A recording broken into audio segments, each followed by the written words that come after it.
ఇక 14 ఏళ్ల తర్వాత సినీ ఇండస్ట్రీకి ప్రభుత్వం అవార్డులు ఇస్తోంది. తెలంగాణ రాష్ట్రం ఏర్పడిన తర్వాత తొలిసారి సినీ ఇండస్ట్రీకి అవార్డులు ఇవ్వనున్నారు. 2014 నుంచి 23 వరకు మురళీమోహన్ అధ్యక్షతన జ్యూరీ ఏర్పాటు చేసి అవార్డులు ప్రకటించారు. 2024లో జయసుధ అధ్యక్షతన జ్యూరీ ఏర్పాటు చేసి తెలంగాణ ప్రభుత్వం అవార్డులను ప్రకటించింది. గద్దర్ చలనచిత్ర పురస్కారాల ప్రదానం చేసే కార్యక్రమం సాయంత్రం హైటెక్స్ లో వైభవంగా జరగనుంది.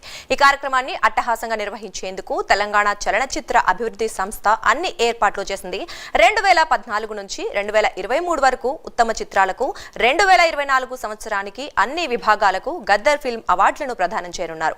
సాయంత్రం 6 గంటలకు ప్రారంభమయ్యే ఈ కార్యక్రమంలో CM Revanth Reddy, deputy CM Bhatti Vikramarka, మంత్రులు, ఉన్నతాధికారులు, చలనచిత్ర రంగ ప్రముఖులు పాల్గొనున్నారు. ఇక ఇదే అంశానికి సంబంధించి మరింత సమాచారం మా ఫిల్మ్ కరెస్పాండెంట్ మోహన్ అందిస్తారు. మోహన్, చెప్పండి. తెలంగాణ ప్రభుత్వం ఏర్పడిన తర్వాత మొట్టమొదటిసారి Gaddar film awards, Telangana Gaddar film అవార్డ్స్ని తొలిసారి నిర్వహిస్తుంది తెలంగాణ ప్రభుత్వం. కాబట్టి చాలా ప్రతిష్టాత్మకంగా తీసుకునేసి ఈ అవార్డుల వేడుకను హైటెక్స్లో, హైదరాబాద్లోని హైటెక్స్ ప్రాంగణంలో నిర్వహిస్తున్నారు. దానికి సంబంధించినటువంటి ఏర్పాట్లు చాలా వేగంగా, అంటే చాలా బాగా చేస్తున్నారు. తెలంగాణ సంస్కృతిని కనబరిచే విధంగా చాలా గ్రాండియర్గా, అంటే మనకు వస్తున్న సమాచారం ప్రకారము, అంటే ఎంట్రీలోనే ఇప్పుడు వరంగల్లో ఒక ద్వారం ఉంటుంది కదా, వరంగల్ లాంటి, అంటే కాకతీయులు ద్వారాన్ని ఒకటి ఉంటుంది, ఒక సింబల్ తెలంగాణ సంస్కృతిని వ్యక్తం చేసేది. దానికి సంబంధించినటువంటి అట్లాంటి ఒక ఆకృతి, అలాగే స్టేజ్ని కూడా ఒక డిఫరెంట్గా, అంటే తెలంగాణ సంస్కృతి సంప్రదాయాలను వ్యక్తం చేసేలాగా ఒక గ్రాండియర్తో ఉండేలాగా ఒక పెద్ద సెటప్ను చేస్తున్నారు. అలాగే ఈ తెలంగాణ ప్రభుత్వం ఏర్పడిన తర్వాత ఎఫ్డీసీ చైర్మన్గా టాలీవుడ్కి చెందినటువంటి ప్రముఖ నిర్మాత దిల్ రాజు ఎన్నికయ్యారు, అంటే ఆయన ఎంపిక చేశారనమాట. సో ఆయన అధ్యక్షతన ఈ కార్యక్రమాలన్నీ నిర్వహిస్తున్నారు.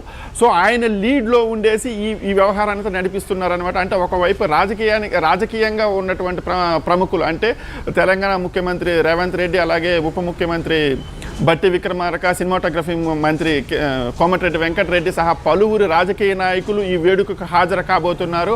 అలాగే సినీ ఇండస్ట్రీ నుంచి చిరంజీవి, బాలకృష్ణ, వెంకటేష్, నాగార్జున, బన్నీ, ఇలా చాలామంది హీరోలకు కూడా ప్రత్యేకంగా, అంటే దిల్ రాజు తన పర్సనల్గా తీసుకునేసి ఆహ్వానాలను అందజేశారు.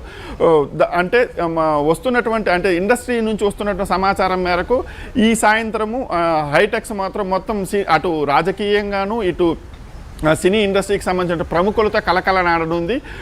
ఈ అవార్డును పరిశీలిస్తే 14 ఏళ్ల తర్వాత ఇస్తున్నటువంటి అవార్డులు చెప్పవచ్చు. 2014 నుంచి 2024 వరకు ఈ అవార్డులను ఇటీవల ప్రకటించారు. ఇంతకుముందు, అంటే సంయుక్త ఆంధ్రప్రదేశ్లో ఉన్నప్పుడు నంది అవార్డుల పేరుతో ఈ అవార్డును ఇస్తుండేవారు. ఎప్పుడైతే రాష్ట్రాలు, అంటే రెండుగా విడిపోయిందో, తెలుగు రాష్ట్రాలు అటు తెలంగాణ, ఆంధ్రప్రదేశ్గా విడిపోయిందో, అవార్డులు ఊసేత్తడం మానేశారు. 2000, అంటే ఈ ప్రభుత్వం ఏర్పడిన తర్వాత వెంటనే, అంటే మేము గద్దర్ పేరుతో అవార్డులు ఇస్తామని ప్రకటించడమే కాకుండా దాన్ని వెంటనే చర్యకు శ్రీకారం చుట్టారు.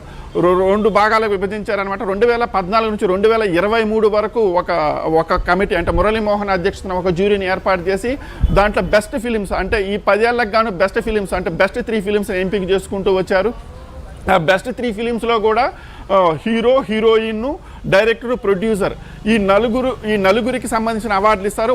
వారందరూ కూడా ఖచ్చితంగా ఈ వేడుకకి రావాలి అని చెప్పేసి ఆహ్వానాలు అందే వాళ్ళందరూ కూడా హాజరవుతారు అనేది అయితే ఒక సమాచారం ఉంది. అలాగే 2024లో అన్ని విభాగాలకు సంబంధించినటువంటి అవార్డులను ప్రకటించారు. ఈ అవార్డు, అంటే దీనికి వచ్చేసి జయసుధ అధ్యక్షత, ఈ జ్యూరీకి వచ్చి జయసుధ అధ్యక్షతన ఒక జ్యూరీని ఏర్పాటు చేసి దాన్ని ప్రకటించారు. ఈ రెండు, అంటే మొత్తానికి సంబంధించినటువంటి, అంటే ఇప్పటివరకు పెండింగ్ ఉన్నటువంటి అవార్డులను, అలాగే దీనికి సంబంధించి, అంటే ఏదైతే పెండింగ్ అయితే ఉందో మొత్తం క్లియర్ చేసేసారు.